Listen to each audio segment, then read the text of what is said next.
புதுசா கட்சி தொடங்கி இருக்கிற விஜய் கோயம்புத்தூர் பூத் கமிட்டி நிகழ்ச்சிக்கு பிறகு தனது அரசியல் பயணத்தை இன்னும் வேகம் கூட்டியிருக்கிறாருன்னே சொல்லலாங்க.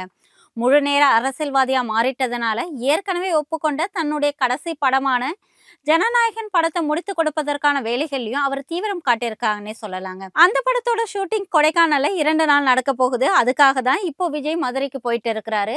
அவரை பாக்குறதுக்காக தாவேகா கட்சிக்காரங்க பெரும் அளவுல கூட்டமா கூடிட்டு இருக்காங்கன்னே சொல்லலாங்க. கோயம்புத்தூருக்கு அடுத்தபடியா மதுரையில தான் இப்ப பூத் கமிட்டி நடக்க இருக்கிறதுனால விஜயோட மதுரை வருகைக்கு மவுசு கூடி இருக்குன்னே சொல்லலாங்க. 14 வருஷத்துக்கு அப்புறம் அவர் மதுரை வரதுனால அங்க இருக்கிற விஜய் ரசிகர்லாம் அவரை பார்க்க மிகப்பெரிய அளவுல ஆர்வம் காட்டிட்டு இருக்கிறாங்க.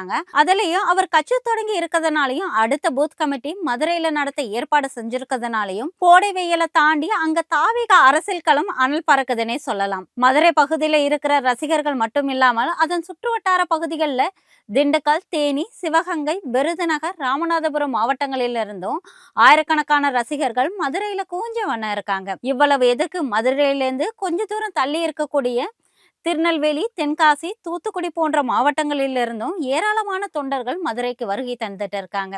இன்னைக்கு காலையிலேயே விஜய் மதுரைக்கு வரதா தகவல் வெளியானதுனால சூரிய உதயத்துக்கு முன்னாடியே விஜயோடைய ரசிகர்கள் உதயம் மதுரையில ஆரம்பமாயிடுச்சுன்னே சொல்லலாம். விஜய் இப்ப கட்சி தொடங்கி இருக்கிறதுனால அவரை பார்க்க வர ரசிகர்கள் எல்லாம் வெறும் கையோட வராம தாவேகா கட்சி துண்டோட தான் இங்க வந்துட்டு இருக்கிறாங்க. மதுரை விமான நிலையத்துல தரையிறங்குற ஒரு விமானத்தை கூட விஜய் ரசிகர்கள் விட்டு வைக்கலைங்க.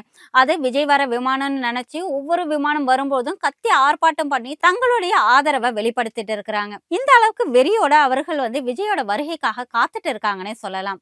விமான நிலையத்திலிருந்து பெருங்குடி வரைக்கும் கோயம்புத்தூர் ஸ்டைல்ல ரோட் ஷோ நடத்த விஜய் திட்டமிட்டு இருக்கிறதாகவும், ஆனா இதுக்கு காவல்துறை தகுந்த அனுமதி வழங்கல அப்படின்னு சொல்லப்படுது. விஜய் வரத்துக்கான அத்தனை முன்னேற்பாடுகளையும் தாவேகா கட்சி நிர்வாகிகள் செஞ்சுட்டு வந்துட்டு இருக்கிறாங்க. இப்போ மதுரையில சித்திரை திருவிழா தொடங்கி இருக்கிற நேரத்துல அங்க விஜய் வர்றது ஒரு பெரிய விழாவாவே களை கட்டி இருக்குன்னு தான் சொல்லலாம்.